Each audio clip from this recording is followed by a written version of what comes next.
Okay, hello everyone, and welcome to this ESCoE Economic Measurement webinar. In a few moments, we'll have Max Nathan, who'll be talking about the new wave technology diffusion in the UK during the 2010s. Max Nathan is an associate professor at UCL. Max is going to talk for about 45 minutes until about 1:15 UK time, and then we'll have time for questions. If you have questions and they occur to you during the talk, you can put them in the Q&A box. We will then, once it's time for questions, we'll pick questions that are put to us through the Q&A box. We'll ask you to unmute yourself, state your name and where you're from, and then you'll be able to ask your question. This session is being recorded, so please bear that in mind. But apart from that, over to you, Max. Thank you. Thank you, Peter. And thank you to everyone who's come along. I can see people are still piling into the webinar, so I will start slowly. So let me just move us on and make sure that's working, and it is. So this is as Peter said, this is a presentation about technology diffusion during the last decade, and actually during the decade before that in the UK. And we're going to focus on a set of technologies which are part of what we call the new wave. And specifically, we're going to look at the diffusion of cloud and kind of machine learning and AI technologies across firms and places. Now, this is, as you can see, joint work with a large number of other people. So it's a kind of big team that is organised around the Centre for Economic Performance at LSE, where I'm part of the Urban programme. The project is led by Mirko Draka and Anna Valero. I also need to mention Viet and Juliana, who are the researchers on the project, and much of the of hard work and good stuff in what follows is down to them.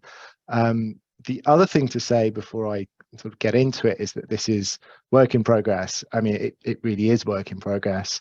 We have some results to show you, but they are provisional, and there are a number of other things which are still to do or being worked through. And I'll try and be as transparent as possible about the things that we're still puzzling out, in large part because a group like this, I'm hoping, will be able to provide both some good challenges to what we're doing, but also some suggestions about how we might fix some of these things or kind of choose the optimal path forward. So I very much welcome thoughts and comments and reactions that you guys have. So let me give you a bit of background. In fact, let me go back and give you a kind of flavour of what we're going to do.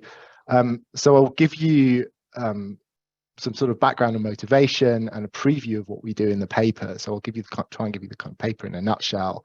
I will then sort of set up the paper in stages through the kind of the framework, a certain amount of material on the kind of data and build, because some of what we do is still kind of relatively novel. I'll show you some simple descriptive exercises and then two sets of results, one set at the area level and one set at the firm level. And as Peter said, if I do that as planned, I should be done in around 40 minutes. So let me just sort of set us up and get us going. So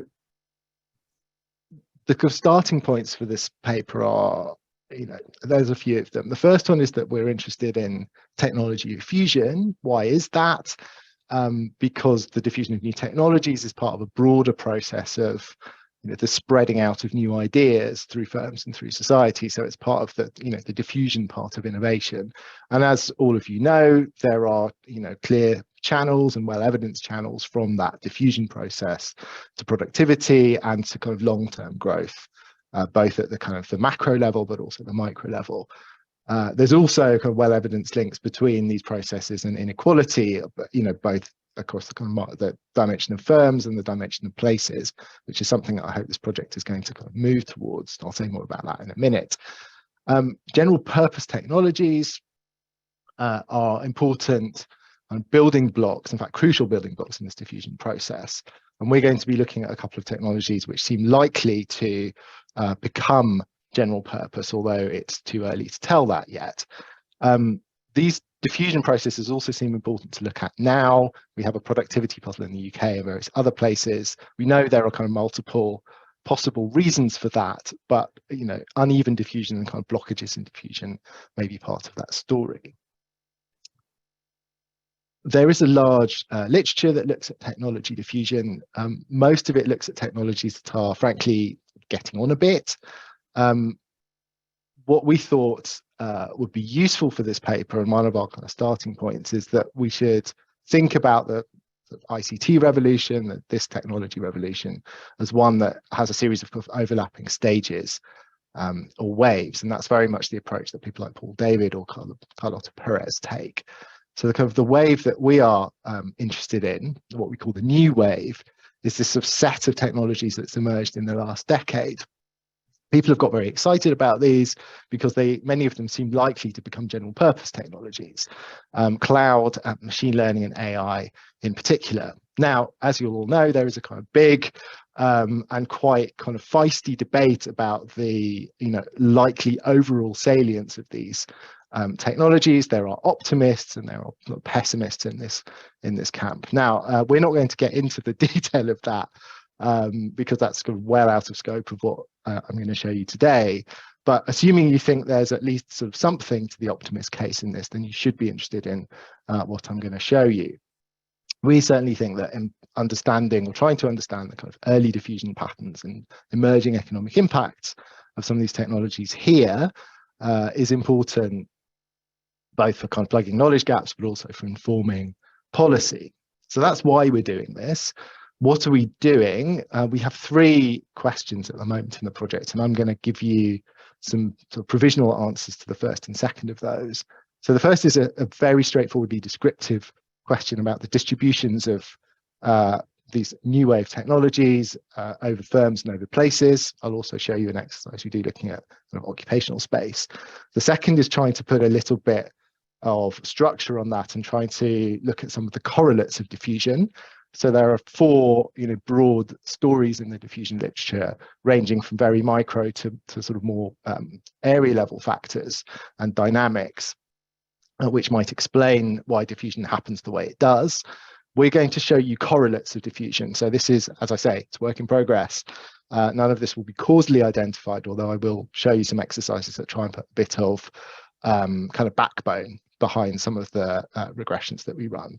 And then later on, we are hoping to look at some of the impacts of these diffusion processes on wage dispersion at the area level, but that's not something I'm able to show you today.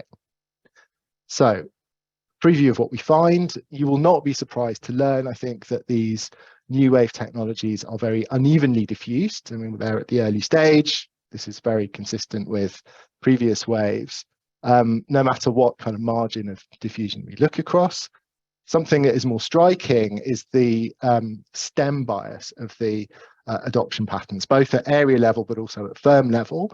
So these are skill biased, it's a skill biased technological change, but it's specifically STEM biased for these new wave technologies. And that is a very, as I'll show you, that's a very different pattern from the rollout of personal computers in the previous decade in the UK. We also find some other, correlates of diffusion which are kind of interesting, particularly, looking at kind of overlapping previous technology waves, and I'll show you more about those in a moment. And then when we look at the firm level analysis, we find a lot of firm level heterogeneity consistent with the kind of firm growth literature. So, we find that, again, we find a kind of STEM bias process on the average, but once we look inside the set of firms using quantile regressions, we find that a minority of the most sort of initially STEM intensive firms do much more adoption than the rest and kind of pull away from the rest. So we have a fairly short time period, but we also, I think, find evidence of persistence within that time period, both at the area level and the firm level. So that is sort of what we do and what we find in a nutshell. I'll now try and unpack that and kind of stack it up for you. So this is an empirical paper. The framework, as you're about to see, is extremely bare bones. It's just intuitions at the moment, and it's also borrowed from somebody else. So we start with the framework that Beaudry, Doms and Lewis write out in their JPE paper from 2010. So this is a skill bias technological framework, which is specifically built to look at how personal computers diffuse across US cities over this 20-year period. They're also interested in wage ratios. In fact, that's the main part of the main aim of their paper. But this is a framework we think is kind of useful for us as a starting point. So their key idea is that it's a story about complements, and specifically area stocks of human capital, which they measure as kind of general human capital, so just the share of graduates. And their kind of key organizing idea in the framework is that this is an area level comparative advantage story. So technology spread goes to the places where, in this case, graduates are abundant and they're relatively cheap. There are then two sets of things that complicate their picture. One is what they call innovative city effects. So, those of you who are urban economists or economic geographers will recognize this. This is about sort of localized knowledge spillovers and sort of Millier effects. They also worry about path dependence, which may be kind of individual to specific places over time, and may, complicate the set of complements that an area has. And some of the tools that they use to deal with that complexity, we're also going to borrow for what we do today. Now, the way that we develop on this, apart from doing it in the UK rather than the US, is through a series of empirical extensions at this point. So the first thing that we do is to look at multiple waves of technologies. So we use the same data sources they do to look at what we call wave one, so it's a personal computer diffusion in the 2000s. And that is from a firm survey. So we're directly measuring like PCs on desks at the establishment level. We then use a kind of indirect way of measuring the diffusion of wave two technologies in the 2010s. And we do that using job vacancy data and kind of text analysis of vacancy data. And we borrow extensively from a really excellent working paper by Nick Bloom and many others that I'm sure many of you will read. So this is an indirect proxy measure. One of the things I'm going to need to convince you of today is that that is a kind of meaningful proxy. And we have both, in principle arguments and some empirics to try and convince you that we've got a kind of a meaningful measure there. We also are able to kind of cut into human capital a bit. So we have a, share of graduates measure. And we're also able to look at the share of STEM workers, both at area level and within the firm. So that, gives us some interesting heterogeneity and informs part of the kind of high level story I shared with you earlier. As I said, we also have some of these other correlates. And we're able to run the analysis at two levels. So it's a kind of bunch of empirical extensions at the moment. The framework is yet to be kind of developed and formalized. Just to kind of place the paper very briefly, there are a number of literatures which I'm sure you're thinking of at the moment. We thought of three. One is the set of kind of macro and spatial frameworks for thinking about diffusion. So some of these are kind of economic history paradigms. Some of these come out of new economic geography. There are also a number of kind of micro frameworks of technology diffusion. And as you'll see, we kind of use those to populate our regressions and our kind of research design. So we're going to try and have something to say and something to observe against all of these.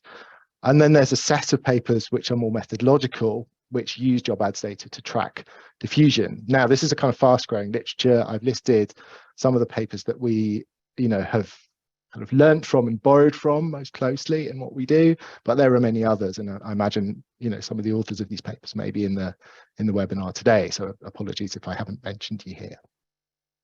So let me show you how we sort of take this approach to data and how we build it.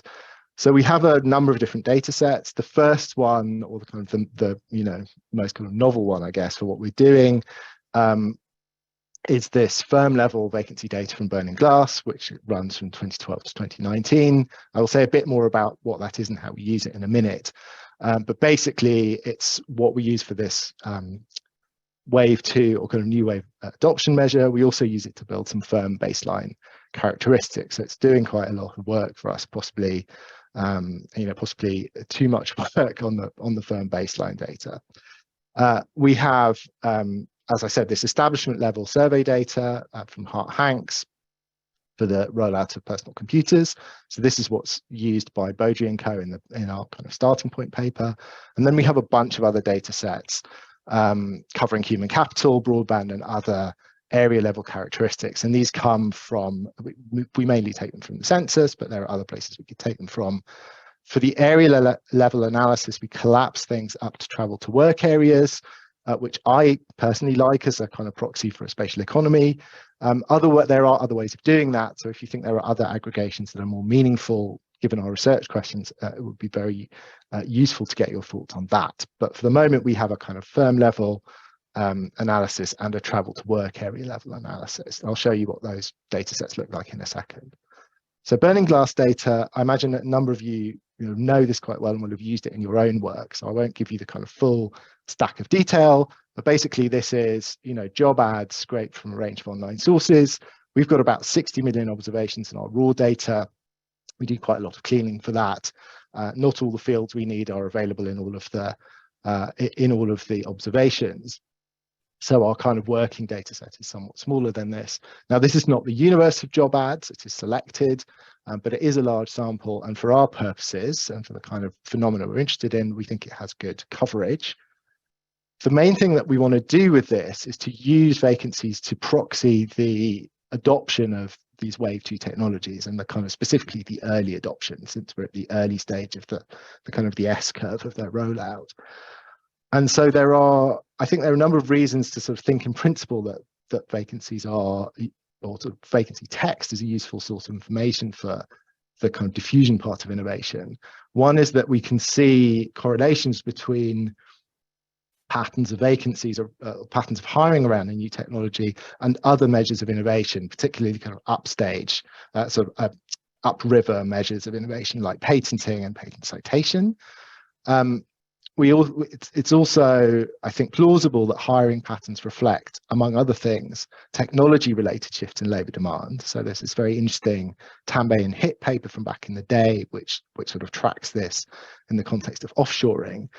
And then, kind of more directly to our case, there's the argument that Asimoglu and co make that when you have sort of brand new or very new technologies and you want to adopt them in a firm, you're often going to have to kind of hire in capacity to do that. And so there's a kind of vacancy footprint as part of the adoption process. Now, if you put these three together, you're not getting a kind of one-to-one match between adoption and what you see in vacancies. You're getting kind of partial identification, but one that is meaningful. And that's the kind of test that we set ourselves. So what we do, and there will be some validation at the end of this to reassure you that it's not completely random. What we do is to start, kind of borrow textual representations of these technologies from the work that Bloom et al. Do. So theirs is an exercise for the US, and it works for a much larger set of technologies than we're looking at here. So they identify 29 disruptive technologies as sets of text bigrams. They generate the bigrams using a massive supervised learning exercise on US patents and on earning call text from US companies over a very long time frame. We are going to assume that we can port that over to the UK. That is a strong assumption, and you may well want to challenge that. It would be useful to have that discussion. Assuming that we can do that, or assuming that it's not completely outrageous, what we then do is to take the bigrams for each technology and run them past our clean job ad text. And then for each technology, we flag a job ad as exposed to that technology if it contains those text bigrams. Otherwise, we flag it as not exposed. Now, you can imagine that some of these ads are exposed to multiple technologies, and we allow that to happen. That's meaningful. We then do two kind of validation exercises on this. One is a kind of manual thing for stuff which looks really weird. So basically kind of outliers. We found a number of florists who appeared to be hiring people who needed cloud skills. We thought that they were probably not exposed to technology, to cloud technology. We also do something more structural at the industry level using the ONS e-commerce survey. So here we're able to correlate industry shares of directly observed adoption for cloud technology and machine learning versus the patterns of hiring against those technologies at the industry level. And we basically find quite strong associations between those two things, particularly for cloud. Now, as I said, what we're looking for is a kind of partial but meaningful association between adoption and job ad text. And we think that we've got that there. And I can show you those results if you're interested. So then we build ourselves two data sets. The first is at firm level. So here we're basically identifying firms in a fairly basic way. And then most of our firms are single establishment, but we're pooling establishments to one location, which we kind of crudely identify as the HQ. We then subset that to firms which have, a sort of regular number of vacancies. So this is a selected sample, and I will come back to problems with that in a minute. We end up with about 1,800 firms in our data and about 16,000 firm year observations. We can also plug a bunch of our area controls into that data if we want to, and we're trying some of that out at the moment. We then kind of collapse that up to travel to work areas and put in our area controls. Having kind of wrangled some of the kinks in the burning glass data, we end up with about 200 travel to work areas for Great Britain. So Northern Ireland is out, and there may be a couple of sort of sparse rural areas which are out as well. But burning glass has got pretty good geographical coverage, a lot better than I was expecting given the nature of the data, even at the kind of the beginning of our time frame. So that's a fairly kind of fast run through how we build it. Now there are a number of things that you might come back to us on with this, and we are trying to think about how we deal with some of these at the moment. So I would sort of welcome your thoughts. You will have other challenges, but we identify three big ones. The first is about measurement error. So like I say, we're not kind of fully observing adoption here, but the question is whether we're kind of meaningfully observing it. And some things people have said to us are, look, these technologies may well be outsourced, so firms might be kind of using them, but they may not be hiring because they're getting somebody in. Or many of these kind of functionalities of these technologies are embodied in software, so they're not a kind of thing you might write themselves, they just come in the box. Now we can kind of come back on that by saying, look, at the industry level, we do find a kind of meaningful linkage between hiring and adoption when we ask firms what adoption they've actually done. So it's not completely, it doesn't completely collapse to kind of outsourcing and embodied technology. On the other hand, you might then say, well, look, it's actually, you've actually got to make a distinction between the kind of firms that are producing this, the kind of firms that are selling it, and the kind of firms that are using it. And in this Acemoglu paper, they take those guys out of the data. Now, at the moment, we're not doing that, and maybe we should. So to welcome your thoughts on whether we need to kind of trim our data. The second thing is, as you will see, our data set is not super rich. We're making the burning glass data do quite a lot of work. Our regressions are relatively basic at the moment. I will show you some control function style tests we run on the area regressions that try and add a bit of robustness and are generally supportive. Ideally, we would like to try and identify our measure of skill supply at area level, and ideally something which is informative on firms. And we are trying to think about how we might do that. It is not straightforward. So again, if you have suggestions about how we might go about that, I would love to hear them. The third thing is that, as I said, we have implicitly selected our firm data, and this is annoying. We have a stack of other firm level data as sort of part of the bigger project this paper comes out of, and we could merge that in, and that may be the answer to that.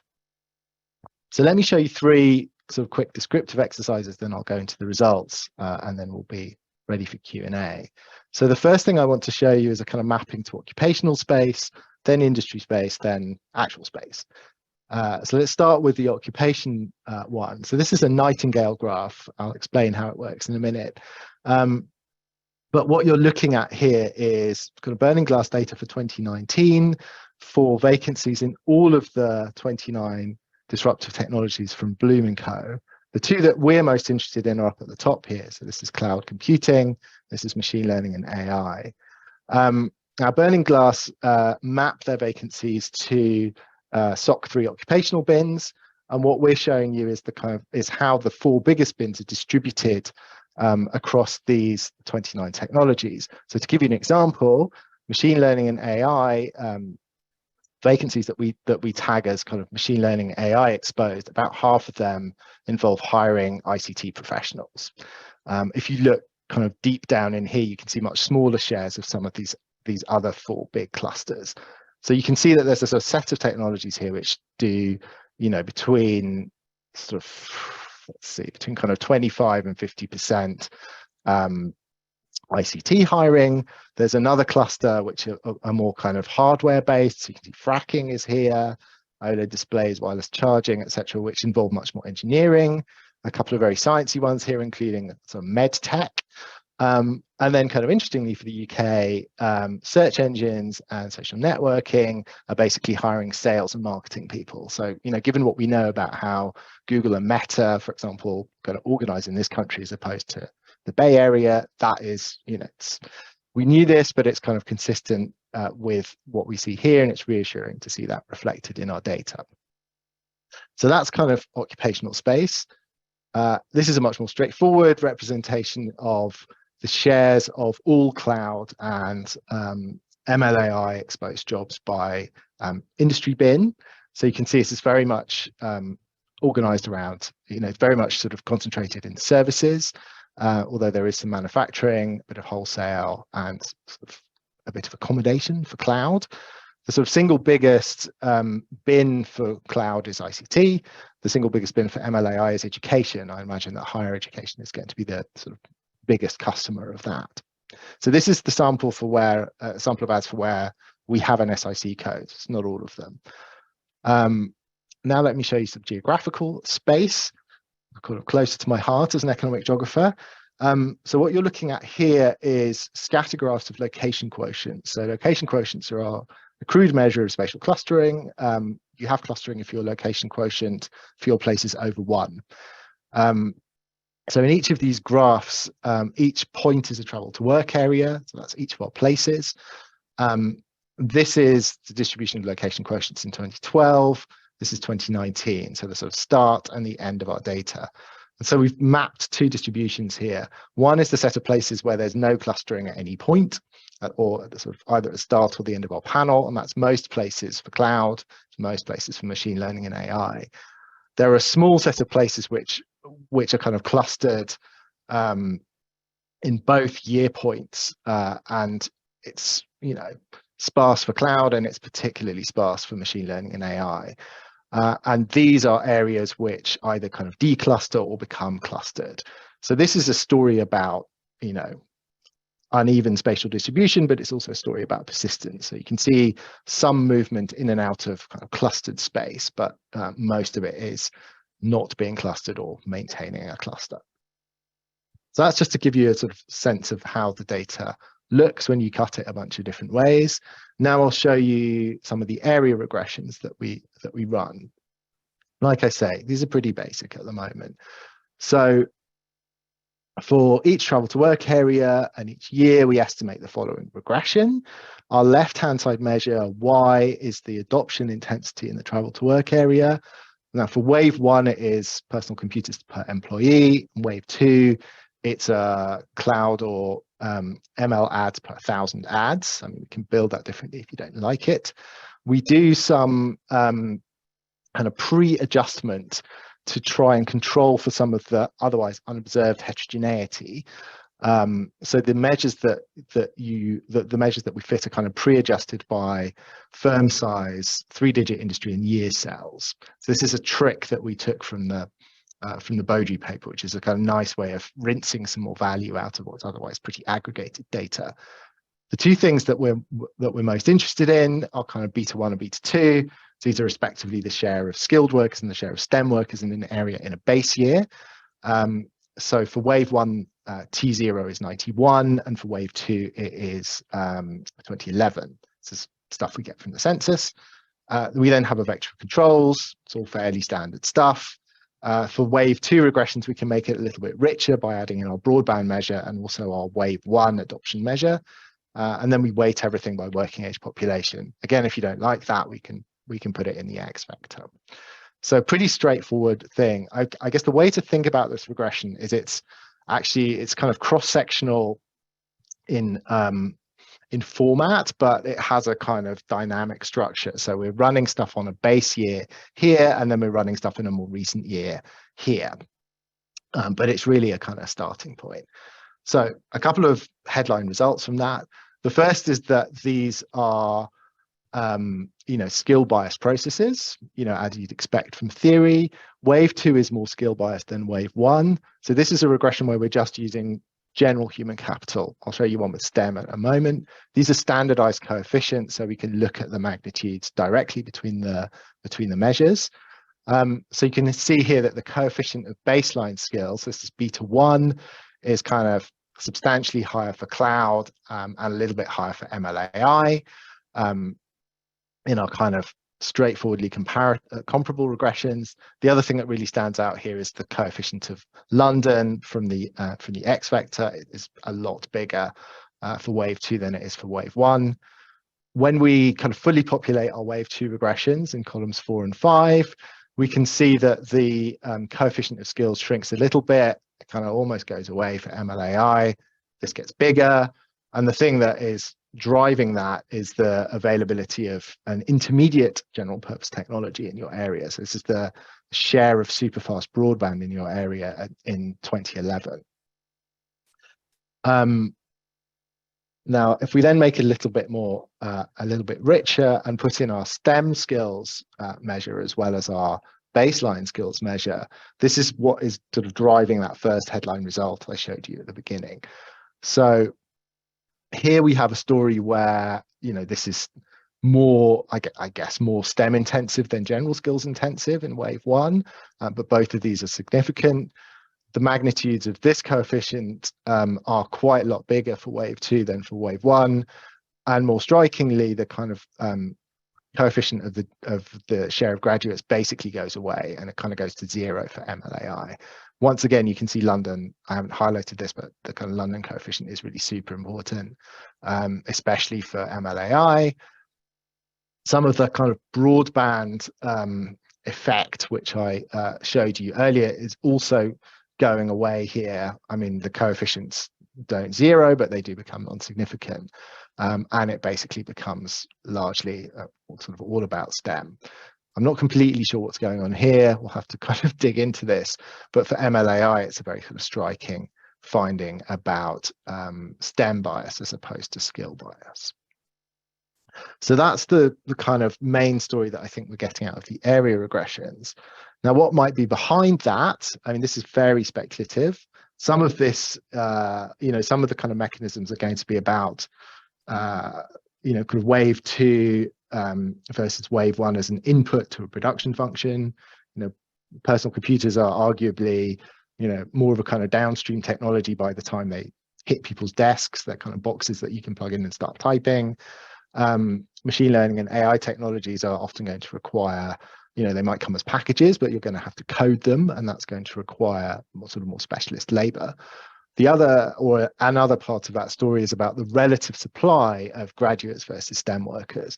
So what you're looking at here is kind of box plots of graduate and STEM shares across travel to work areas between 1991 and 2011. You can see it again here for STEM. What's going on in the background here is the big expansion of UK higher education in the 1990s. So there's a lot more graduates, and they're more dispersed across the country by the time we get to 2011. There's a bit of an expansion of STEM graduates, but not very much, and they are much more kind of clustered in physical space, and a lot of that is going to be London. So again, this is a part of the paper that we really need to develop a lot more, but this gives you a kind of sense of where our thinking is going. Now, our framework is sort of consistent with what we find in these regressions, but these are just associations at the moment. You will be thinking of a whole bunch of things that might drive these results away, or things that we haven't dealt with. A couple of the big ones are, obviously that we're likely to have sort of skilled worker sorting here. And so we may well have a mechanism running in the other direction, a kind of reverse causality problem. And then, as I mentioned earlier, there are a whole bunch of unobservables here, and at the area level we may well have city specific and time varying kind of milieu effect, which are going to drive or influence both the demand for skills and influence technology adoption. And these things may be kind of bedded in sort of way back in the past. So in the Baudry paper, they end up running instruments which are very, very deep lags, kind of like 100-year-old lags to try and kind of check for the influence of these things.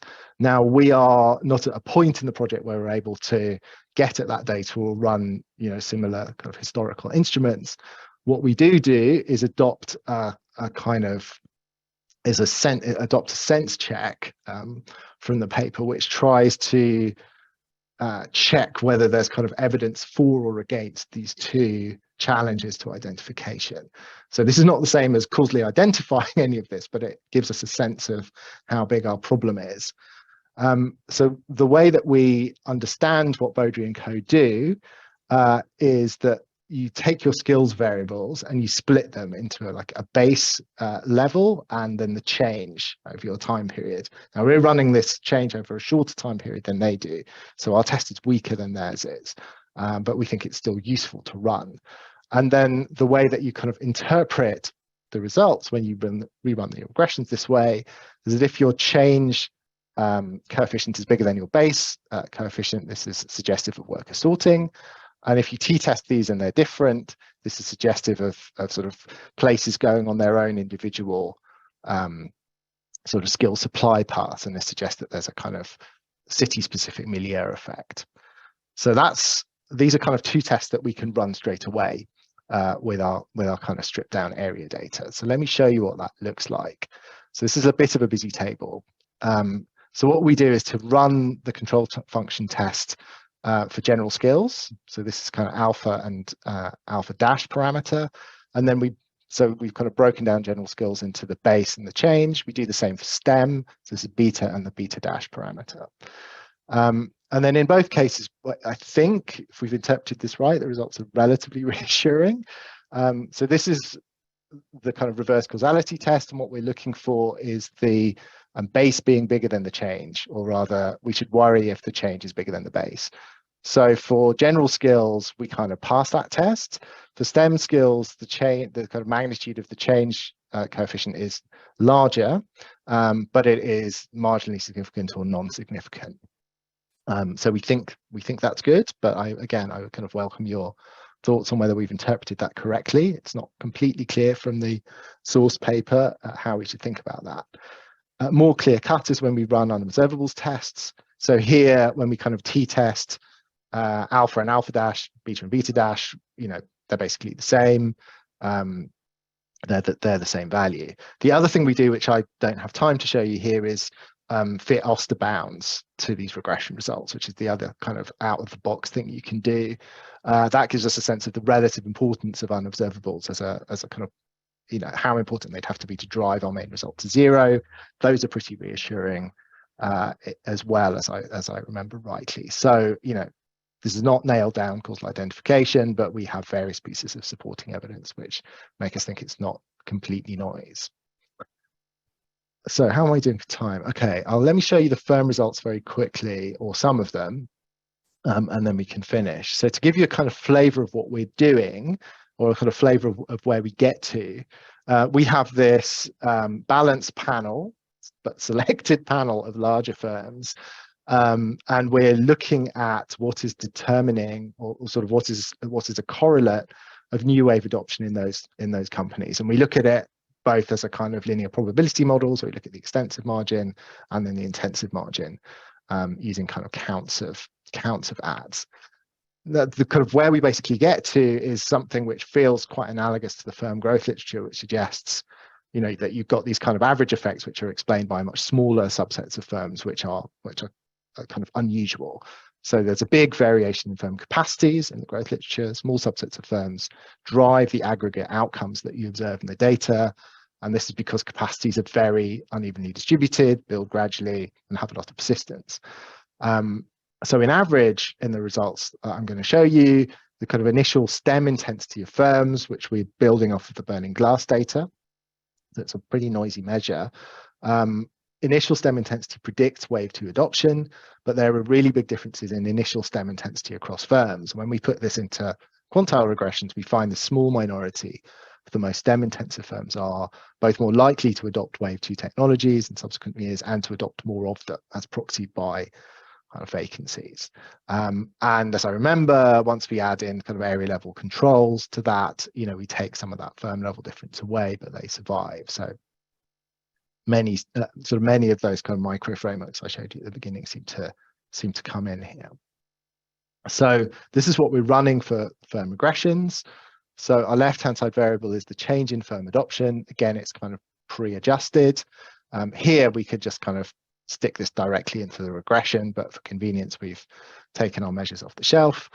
We're running, I'm going to show you this only for Wave 2 at the moment. So this is cloud or MLAI ads per 1,000 ads.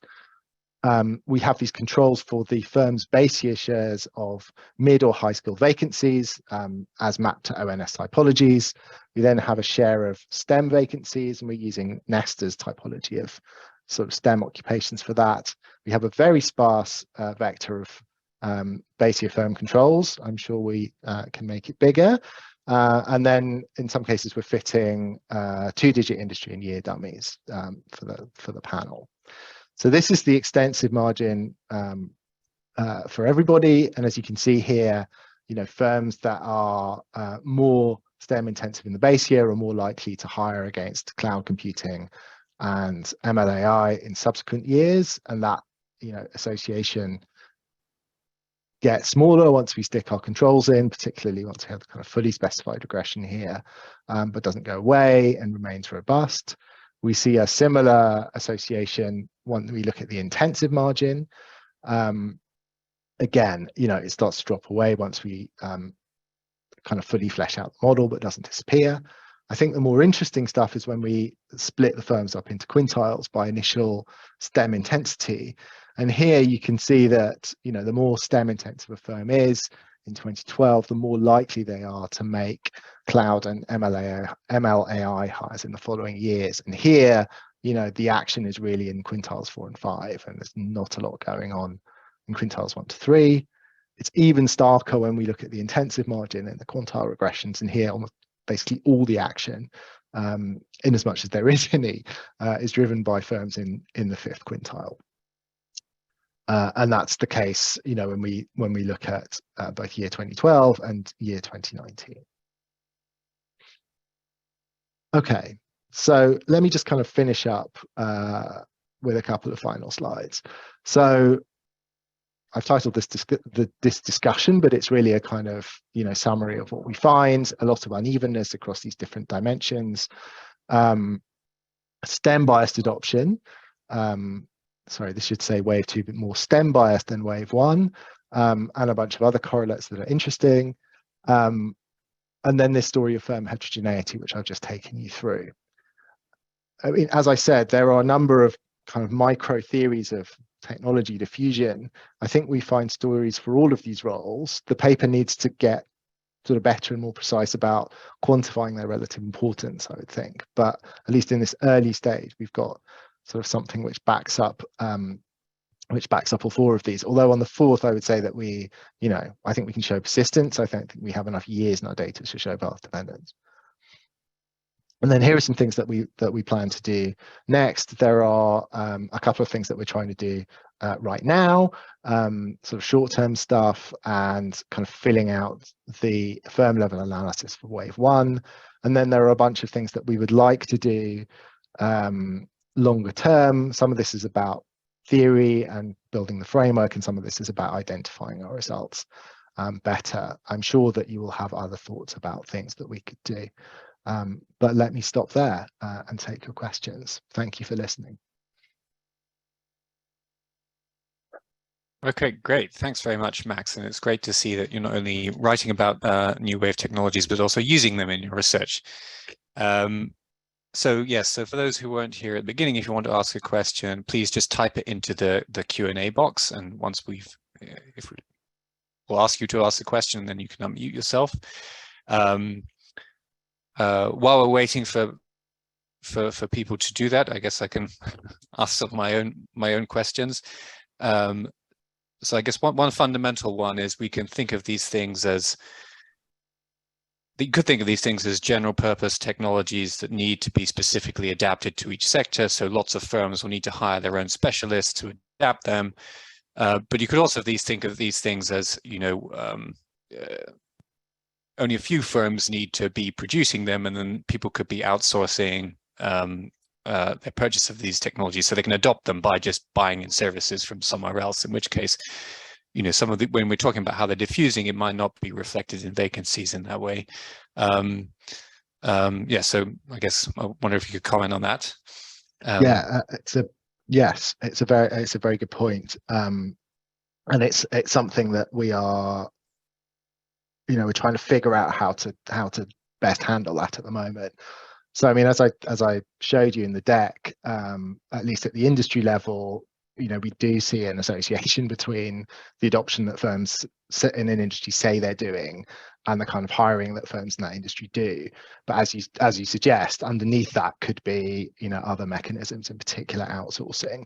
And I think when we were doing some of the early kind of digging around in the burning glass data and looking at the firms who are doing a lot of cloud hiring, for example, we did find firms like PwC and firms like McKinsey who are building cloud sales and cloud solution capacities and doing exactly what you suggest. So I mean, I guess we so that is there in our data.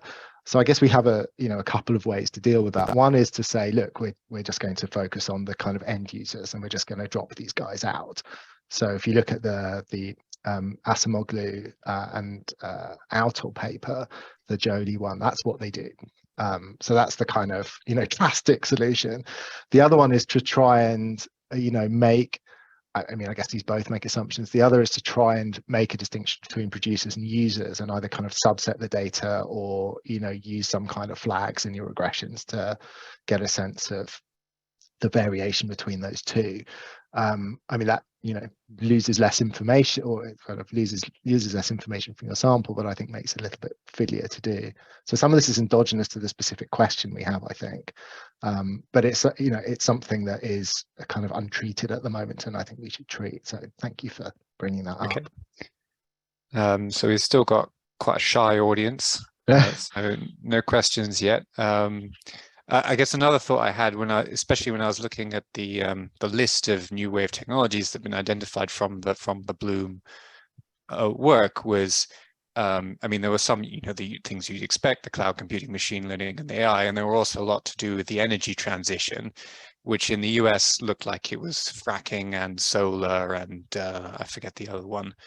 But I was wondering, those sorts of things in particular, when you're thinking about the UK context, so there's not so much fracking going on here. There's not so much solar power, but there's a lot of offshore wind things and technologies like that. And so those technologies, and they might be the ones that are more regionally based and more likely to be being developed outside of London, offshore wind, wave and other things. And I wondered if maybe sort of some sort of adapting to the UK context might be valuable in that direction. Yeah, absolutely. I mean, this is something that Anna Valero, who's on this project, is kind of particularly interested in. She does a lot of kind of clean tech work.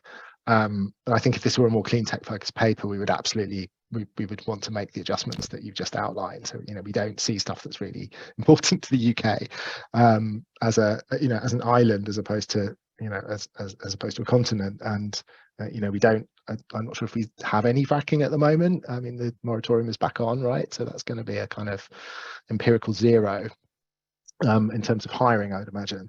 So yes, I mean, if we were interested in that technology space, we would absolutely have to make those adjustments. I think given the technology we've chosen to focus on, adjustments we need to make are not as obvious as that, but there may be some kind of hiding under the lid. And I suspect those will be to do with the industry structure of producers and end users. So we need to think some more about that.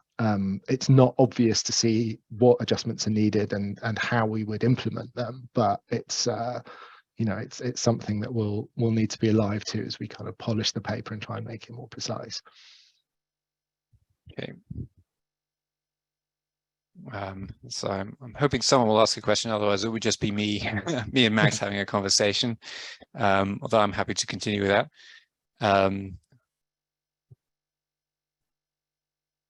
So I've written down some small suggestions, although I think they're things that you've probably already thought of for dealing with these kind of endogeneity skill supply and or thinking about diffusion questions. So one was historic universities, Right. which I've seen used, and I think I've seen in Anne Valera's work as well. And the other one was I've written event studies from, for example, we know that some large firms have invested in the UK in these discrete events, and whether you can see diffusion then locally or among local firms. Yes, those are my two suggestions in that direction. Thanks. I mean, yeah, those are both very useful. So as you've guessed, we have discussed the historic university idea sort of extensively in the team, largely because Anna is in it and has this data. Anna is quite, I mean, as I understand it, Anna is quite pessimistic about whether we can make this work in this case, partly because you know, there were not that, you know, compared to some other countries, we haven't actually added that many universities in the past 100 years. So if you look at the kind of you know, kind of the wave of new institutions in the 60s, there are relatively few of them. I think Anna's view is that's a kind of synthetic control research design, rather than one where you can make it kind of fully observational. Although, you know, there may be other things about kind of university expansion or change of status that we may be able to use, but it's not obvious what the mechanism is there that we can correlate to skill supply. I mean, the event study approach is one that we haven't thought of, so I appreciate you bringing that up, and that's one that I think may well be quite promising. I mean, I'm trying to think about how we would reverse engineer that into what we're doing at the moment. It may be, you know, if we go for the kind of paper that has 8 appendices, then I think this, you know, that could become a very interesting, you know, kind of case study type extension where we're looking at, as you say, a kind of specific firm investment event and then looking at diffusion kind of localized. I mean, we have enough, you know, richness in the firm level, I think, to be able to restrict ourselves to, you know, a few places and the firms in them. So that's something that we should definitely take forward in the team. It's a useful suggestion and a fresh one. Thanks for that. Okay, good. And I think one of the things that prompted me to think about that was, you know, these graphs of showing that there was this high degree of clustering and it didn't seem to change over time. Yeah. And I was trying to work out if your results spoke to whether that's just because these things diffuse slowly, you know, there's an initial injection point and then they diffuse slowly across space, or it's just you need to have the right conditions for people to adopt these things, and those conditions are only present in a few places. And, you know, so one's kind of inevitable, but the other's more something that policymakers can potentially manipulate when they're thinking about regional inequalities. And yeah, I wasn't quite able to work out if your results kind of spoke to that. Yeah. I mean, we can't pin it down because we don't have enough of a time series. You know, as you say, I mean, these things sort of diffuse slowly then fast. I think the kind of the S curve is the shape to have in your mind when you're thinking about these things. And you know, because we're at the beginning of the process, it's very unclear where we are on the S curve. But I mean, I'm pretty sure that we are not, you know, not on the top half of it. I mean, the kind of historical evidence is that we would need kind of decades of data, I think, to really trace this out. So it's you know, those two kind of answers you give in are observationally equivalent, at least in when you're just kind of looking at the raw data. I mean, I think we can do a bit better than that when we, you know, put the data into a kind of regression structure and add controls, and then it does look like some of these area complements and being in specific locations over and above that have at least are correlated to the diffusion patterns that we see over the time period that we've got. I think that's we may be able to go further than that, but that's about as far as I can sort of safely put it at the moment. And it's tricky because, as you suggest, there's a lot of kind of policy interest in this stuff, and it's highly policy relevant. But because it's at the very early stages, that it's difficult to be sort of precise in our prescription. I mean, I think given that we can learn a certain amount from going back to the first wave and to looking at the role of intermediate technologies like broadband, and it may be that we'll actually want to extend kind of backwards to be able to say something about the wave 2 ones. I mean, they are distinct from wave 2 and wave 1 are distinct, but they're not completely separate. So I think if we were to kind of backfill that way, we would have something relevant to say. So again, that's sort of something I think we should try. And I guess a final kind of big picture question is, should we be worried about some of these trends? Should we be worried about the fact they're clustered in particular locations and they're clustered at the top quintiles of firms? Is this negative implications for competition or inequality or those kinds of questions? I mean, yeah, I think we should be. As we've just been discussing, I think it's hard to then make sort of detailed suggestions about what you might do about it. I mean, we'll have more to say on this if we add the kind of wage dispersion component into the paper. I mean, what's very striking when in the kind of Beaudry paper, when they do this for the US, is that there is a lot of wage dispersion associated with this uneven diffusion of personal computers. I mean, to the extent that the diffusion of these new wave technologies is even more kind of labor specialized and STEM biased, not just skill biased, I would expect it to be associated with even bigger wage dispersion than you get for these previous waves. I mean, the implication of the Beaudry paper is that a lot of that stuff kind of evens itself out over time, partly through worker mobility and partly through kind of relative supply to firms. And as I read the paper, there is actually not that much that policymakers can do about that, because they're kind of